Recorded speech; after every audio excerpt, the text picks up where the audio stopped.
Chapter 37 of the Adventures of Ferdinand Count Fathom by Tobias Smollett. This recording is in the public domain. The reader may have observed that Fathom, with all his circumspection, had a weak side, which exposed him to sundry mischances. This was his covetousness, which on some occasions became too hard for his discretion. At this period of time, it was, by the circumstances of his situation, inflamed to a degree of rapacity. He was now prevailed upon to take a hand at whist or piquet, and even to wield the hazard box, though he had hitherto declared himself an irreconcilable enemy to all sorts of play; and so uncommon was his success and dexterity at these exercises, as to surprise his acquaintance, and arouse the suspicion of some people, who repined at his prosperity. But in nothing was his conduct more inexcusable than in giving way to the dangerous temerity of Ratchcali, which he had always been at pains to restrain, and permitting him to practise the same fraud upon an English nobleman, which had been executed upon himself at Frankfort. In other words, the Tyrolese, by the canal of Ferdinand's finger and recommendation, sold a pebble for a real brilliant; and in a few days the cheat was discovered, to the infinite confusion of our adventurer, who nevertheless assumed the guise of innocence with so much art, and expressed such indignation against the villain who had imposed upon his judgment and unsuspecting generosity, that his lordship acquitted him of any share in the deceit, and contented himself with the restitution, which he insisted upon making out of his own pocket, until he should be able to apprehend the rogue, who had thought proper to abscond for his own safety.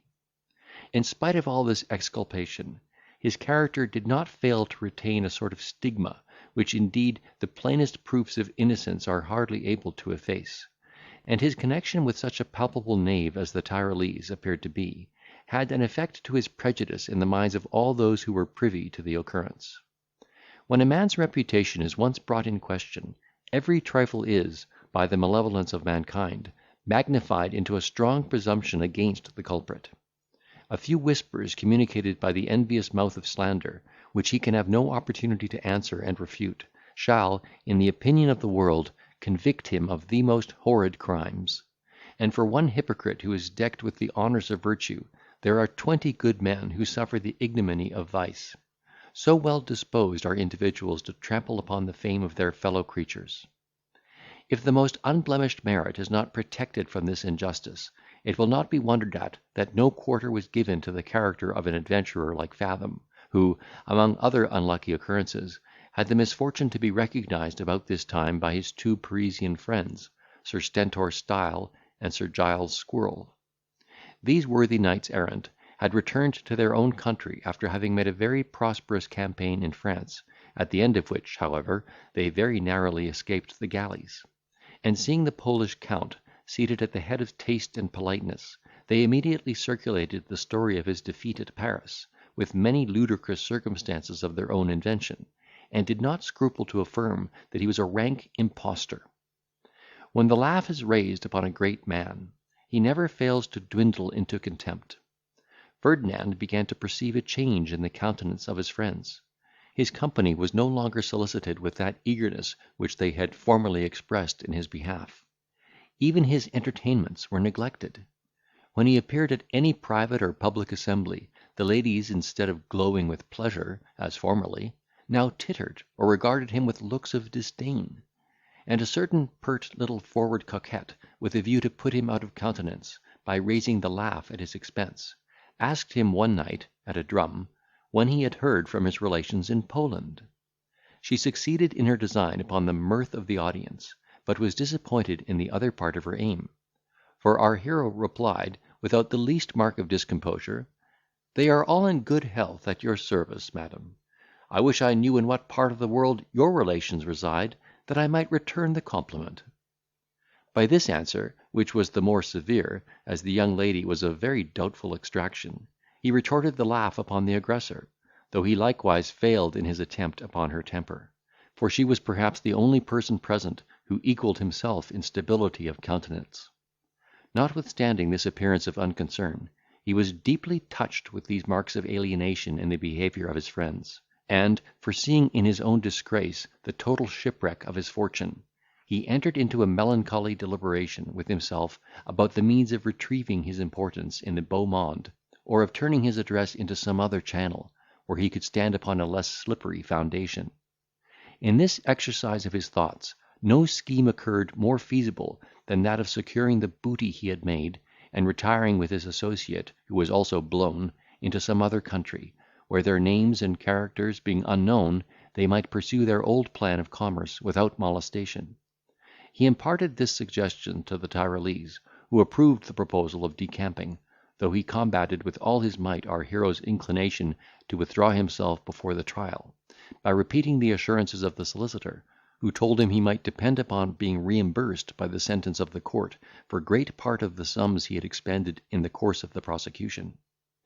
Fathom suffered himself to be persuaded by these arguments, supported with the desire of making an honourable retreat, and, waiting patiently for the day of trouble, discharged his sureties by a personal appearance in court.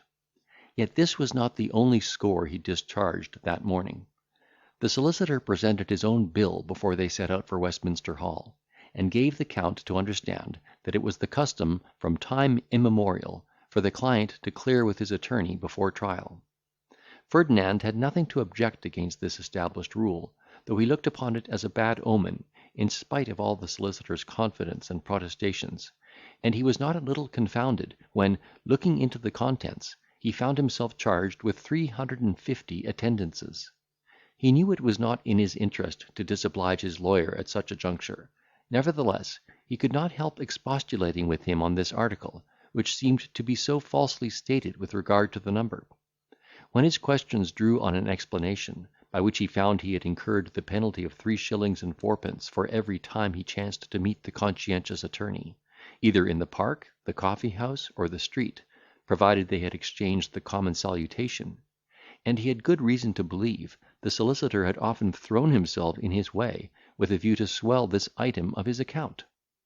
With this extortion our adventurer was fain to comply, because he lay at the mercy of the caitiff.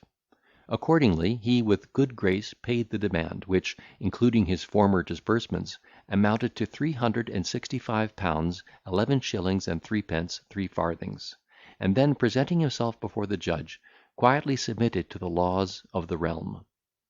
His counsel behaved like men of consummate abilities in their profession. They exerted themselves with equal industry, eloquence, and erudition, in their endeavours to perplex the truth, browbeat the evidence, puzzle the judge, and mislead the jury. But the defendant found himself woefully disappointed in the deposition of Trapwell's journeyman, whom the solicitor pretended to have converted to his interest.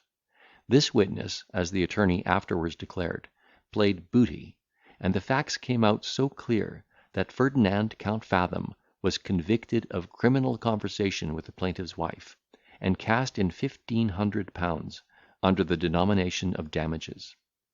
He was not so much surprised as afflicted at this decision, because he saw it gradually approaching from the examination of the first evidence.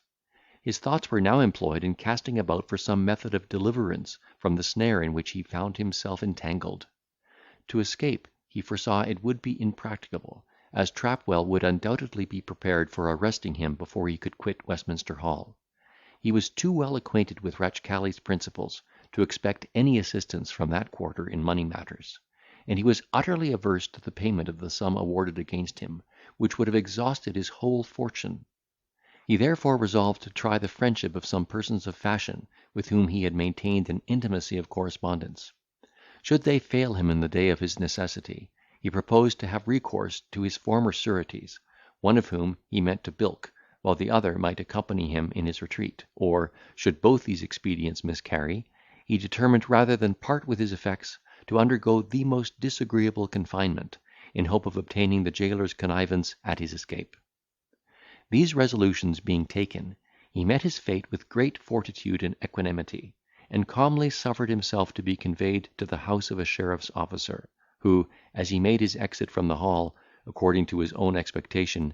executed a writ against him, at the suit of Trapwell, for a debt of £2,000. To this place he was followed by his solicitor, who was allured by the prospect of another job, and who, with great demonstrations of satisfaction, congratulated him upon the happy issue of the trial, arrogating to himself the merit of having saved him £8,000 in the article of damages, by the previous steps he had taken, and the noble defence that he and his friends the council had made for their client. He even hinted an expectation of receiving a gratuity for his extraordinary care and discretion. Fathom, galled as he was with his misfortune, and enraged at the effrontery of this pettifogger, maintained a serenity of countenance, and sent the attorney with a message to the plaintiff, importing that, as he was a foreigner, and could not be supposed to have so much cash about him as to spare £1,500 from the funds of his ordinary expense, he would grant him a bond payable in 2 months, during which period he should be able to procure a proper remittance from his own estate. While the solicitor was employed in this negotiation, he dispatched his valet de chambre to one nobleman, and Maurice to another, with billets signifying the nature of the verdict which his adversary had obtained, and desiring that each would lend him £1,000 upon his parole, until he could negotiate bills upon the continent. His 3 messengers returned almost at the same instant of time, and these were the answers they brought back. Trapwell absolutely rejected his personal security, and threatened him with all the horrors of a jail, unless he would immediately discharge the debt, or procure sufficient bondsmen; and one of his quality friends favoured him with this reply to his request: "My dear Count, I am mortally chagrined at the triumph you have furnished to that rascally citizen.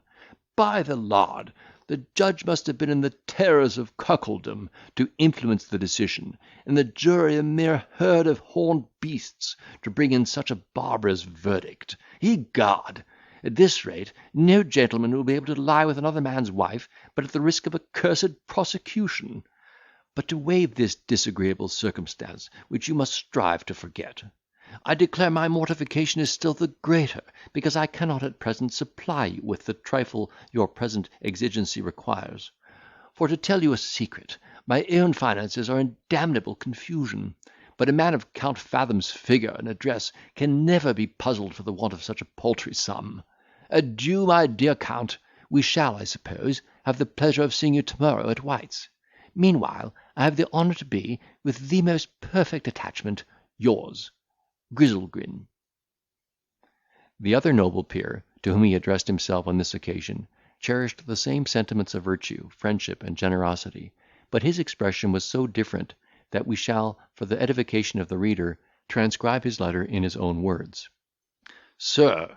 I was never more astonished at the receipt of your very extraordinary billet, wherein you solicit the loan of £1,000, which you desire may be sent with the bearer on faith of your parole. Sir,